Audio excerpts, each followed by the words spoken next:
সবকিছু প্রথম ভালোই ছিল। আমার আম্মু আমাকে ফোন করে অনুরোধ করলো বাড়িতে ফিরে যাওয়ার জন্য, কিন্তু আমি যাইনি। তখন আমার শাশুড়ি বলল, তোমরা তাড়াতাড়ি একটা বাচ্চা নিয়ে নাও, তাহলে তোমাদেরকে কেউ আলাদা করতে পারবে না। আমাকে কোনো ওষুধ খেতে দিত না।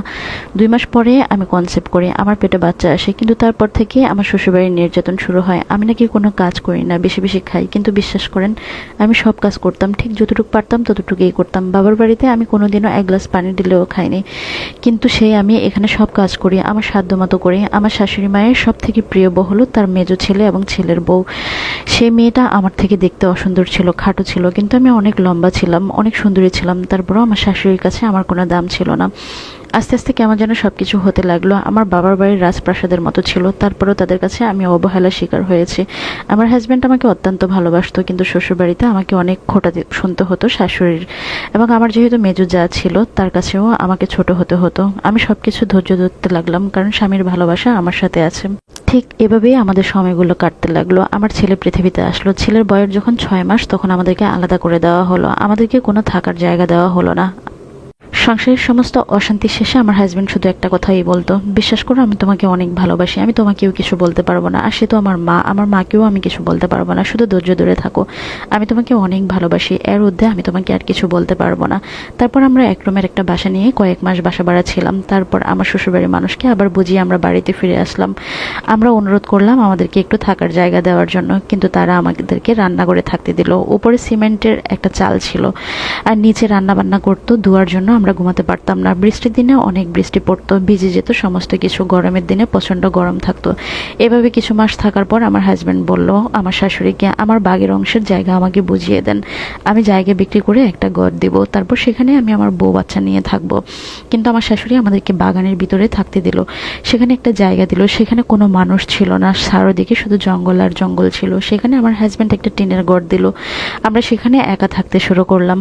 আলহামদুলিল্লাহ, তারপরে বলবো আমাদের সংসারটা বেশ ভালো চলছে। আমার হাজবেন্ড যখন ঘরে থাকতো সমস্ত কাজে আমাকে সাহায্য করতো, রান্না বান্নার কাজে, ধোয়াফালির কাজে, এমনকি উঠান ঝাড়ু দেওয়ার কাজে, সব কিছু করতো। আমার বাচ্চার প্রস্রাব পায়খানা সমস্ত কাজেই আমাকে সে পরিষ্কার করার জন্য সাহায্য করতো।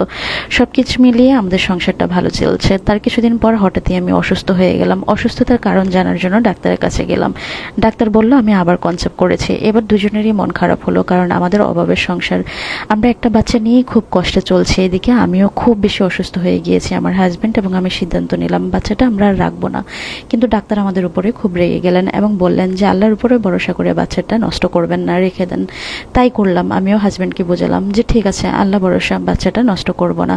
আমার এখন চিন্তা একটাই, যে আমার আল্লাহ একটা ছেলে দিয়েছে, আল্লাহ যদি আমাকে একটা মেয়ে দেয় তাহলে শুকরিয়া। এদিকে আমার মায়ের সাথে আমার গোপনে যোগাযোগ হতো। আমার মা যখন যা পারতো তাই আমাকে সাহায্য সহযোগিতা করতো, কিন্তু আমার বাবা তখন পর্যন্ত আমাকে মেনে নেয়নি। এভাবে প্রায় 5 বছর কেটে গেল। আমার মেয়েটা পৃথিবীর আলো দেখলো, আমার মেয়েটা পৃথিবীতে আসলো। কেমন যেন মনটা আমার ভেঙে গিয়েছে, যে আমার মা বাবার সাথে আমার কত বছর দেখা হয় না। আমি ছটপট করতে লাগলাম বাবার বাড়িতে যাওয়ার জন্য। আমার মাকে অনুরোধ করলাম বাবার বাড়িতে যেতে চাই। আমার মা আমাকে একদিন আমার সন্তানদেরকে নিয়ে যাওয়ার জন্য বলল। আমার হাজব্যান্ড যায়নি, আমি বাবার বাড়িতে গিয়েছিলাম, কিন্তু আমার বাবা আমাকে দেখে সাথে সাথে ঘর থেকে বের হয়ে গেলেন। উনি বললেন উনি গলায় দড়ি দিবে যদি আমি বাড়ি থেকে বের না হই, উনি কোনোভাবে আমাকে মেনে নেবে না। অনেক কান্না করেছিলাম, আমার মাও কান্না করেছিল। আমার মা তো নিরুপায়, কিছু করার ছিল না। সন্ধ্যার সময় আমার মা আমাকে নিয়ে গাড়িতে তুলে দিল, আমি যেন আমার সন্তানদেরকে নিয়ে আমার শ্বশুরবাড়িতে ফিরে আসি। তখন আমার বাবা ঘরে ফিরে আসলো। তখন আমার মা আমার বাবার কাছে খুব কান্না করলো, যে মেয়েটা ছোট ছোট 2টা বাচ্চা নিয়ে চলে গিয়েছে, আপনি কেন এমন করলেন? তখন আমার বাবা আমার মাকে শর্ত দিল, তোর মেয়ে আসতে পারবে, তবে আমার সাথে কথা বলতে পারবে না, এমনকি আমার সামনে দিয়েও হাঁটতে পারবে না।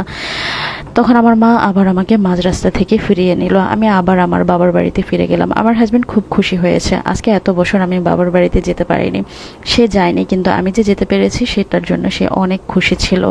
কিন্তু খুশি থাকলেও ওই যে আমার পরিবার সবসময় বলতো আমি ভুল করেছি, ভুল সিদ্ধান্ত করেছি, তারা হয়তো বা আমাকে আরো ভালো বিয়ে দিত। যাই হোক, একটা সময় আমার মা সিদ্ধান্ত নিল আমার স্বামীকে বিদেশ পাঠাবে।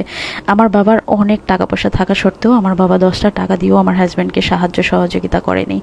ব্যাংক থেকে লোন করে এবং আত্মীয় স্বজনের কাছ থেকে আমার মা চেয়ে চেয়ে নিয়ে আমার হাজব্যান্ডকে প্রবাসে পাঠালো। কিন্তু প্রবাসে পাঠানোর পর আমার আরো আতঙ্ক তৈরি হলো। আমি এই বাগান বাড়িতে একা আমার 2টা সন্তান নিয়ে থাকাটা কঠিন হয়ে গেল। আমার হাজব্যান্ড প্রবাসে যাওয়ার পর থেকে আজ পর্যন্ত আমি একটা রাতও ঘুমাতে পারিনি ভয়ে। বাবার বাড়িতে থাকার জন্য রিকোয়েস্ট করলাম, আমার হাজব্যান্ড বলেছে ওদের সমস্ত খরচের টাকা আমি আপনাদেরকে দিয়ে দিব, শুধু আপনাদের বাড়িতে ওদেরকে একটু থাকতে দেন। কিন্তু আমার বাবা রাজি হয়নি, যার কারণে আমি যেতে পারছি না, শ্বশুরবাড়িতে পড়ে আছি। এখন আমি আলাদা বাসা খুঁজতেছি, কারণ এই বাগানের মাঝখানে আমি সন্তান নিয়ে থাকতে পারবো না, কখন বিপদ আপদ চলে আসে। আমার হাজব্যান্ড বলল শহর সাইডে কোথাও একটা বাসা দেখার জন্য, আর সেখানে গিয়ে আমি এখন থাকবো। কিন্তু এখন এসে যে সমস্যাটার সম্মুখীন হচ্ছে, আমার হাজব্যান্ড প্রবাসে গিয়েছে কয়েক মাস হয়েছে, হঠাৎই কেমন যেন তার মধ্যে পরিবর্তন দেখতে পেলাম। যে মানুষটা আমাকে অন্ধের মতো ভালোবাসে, পাগলের মতো ভালোবাসে, 24টা ঘন্টা যে মানুষটার আমার জন্য ছিল, সেই মানুষটা পরিবর্তন হয়ে গিয়েছে।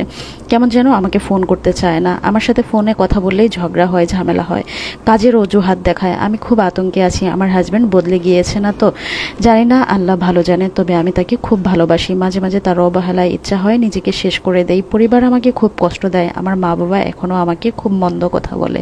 কেন আমি নিজের পছন্দে বিয়ে করেছি, যদি তাদের পছন্দে বিয়ে করতাম তাহলে আমার জীবনে নাকি এত দুর্গতি হতো না, অনেক সুন্দর হতো। কিন্তু আমি এখন বিয়ে করে ফেলেছি, আমার এত বছরের একটা সংসার, 2টা সন্তান আছে, এখন তারা আমাকে একটু সাহায্য সহযোগিতা করবে। আজ পর্যন্ত একটা সুতা পর্যন্ত আমার বাবা আমাকে কিংবা আমার সন্তানদেরকে দেয়নি, তারপরেও আমি খুশি। ওরা যদি আমাকে একটু মানসিক সাপোর্ট দিত, আমার পাশে থাকতো, তাহলে হয়তো বা আমি এতটা ভেঙে পড়তাম না। আমার হাজব্যান্ডের এই পরিবর্তন আমি কোনোভাবে মেনে নিতে পারছি না। আমি আজকে কয়েকদিন তার সাথে কথাও বলছি না, রাগ করে। সে আমাকে গতকালকে ভয়েস পাঠিয়েছে যে আমি তোমাকে অত্যন্ত ভালোবাসি, তুমি ছাড়া আমার জীবনে আর কেউ নাই, বিশ্বাস করো। আমি নতুন জায়গায় এসেছি, এখানে আমার অনেক কাজের চাপ, এখানে আমি খুব একটা মানুষও চিনি না, সব কিছু মিলিয়ে একটু ধৈর্য ধরতে হবে। কিন্তু আমি বুঝে উঠতে পারছি না, তাই বলে সে এতটা পরিবর্তন হয়ে যাবে। ভালো লাগলে আমার গল্পটা প্রচার করবেন। ধন্যবাদ বোন, আমার গল্পটা প্রচার করে দিয়েছি।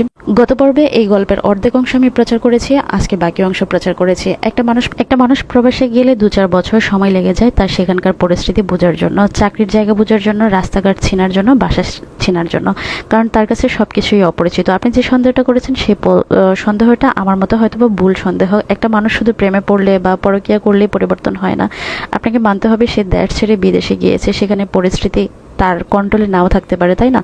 কাজের জায়গা থেকে অনেক প্রেশার থাকতে পারে, তারপর বাসাগত প্রবলেম থাকতে পারে। তাই বলবো ধৈর্য ধারণ করুন, তাকে একটু সময় দেন। মাত্র তো কয়েকটা মাস হলো, 2-3 মাস হলো গিয়েছে।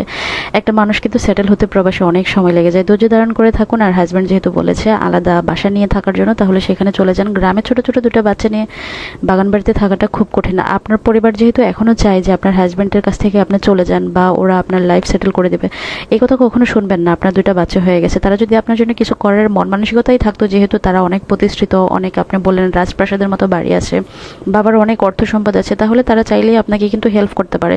পৃথিবীতে খুব কম সংখ্যক মা বাবাই আছে যে মেয়ের কষ্ট সহ্য করতে পারে। আপনার বাবা যেহেতু আপনার কষ্ট সহ্য করতে পারতেছে, তার মানে আপনার বাবার দ্বারা আপনার কখনো কোনো উপকার হবে না। হাজব্যান্ডকে ভালোবাসুন, হাজব্যান্ডের উপর বিশ্বাস রাখুন। উনি যেহেতু আপনাকে বলেছে যে উনি এরকম কোনো কিছুর সাথেই সংযুক্ত না, বা আপনি যে একটা সন্দেহ করেছেন সেই সন্দেহ সবই ভুল, তাহলে তাকে সময় দেওয়া উচিত। কারণ প্রবাস কিন্তু বোন আমাদের দেশ না, এটা মানতে হবে। আর দোয়া রইল আপনাদের ভালোবাসা যেন ঠিক প্রথম দিনের মতো এতটাই ভালোবাসা থাকে আপনাদের দুজনের মধ্যে।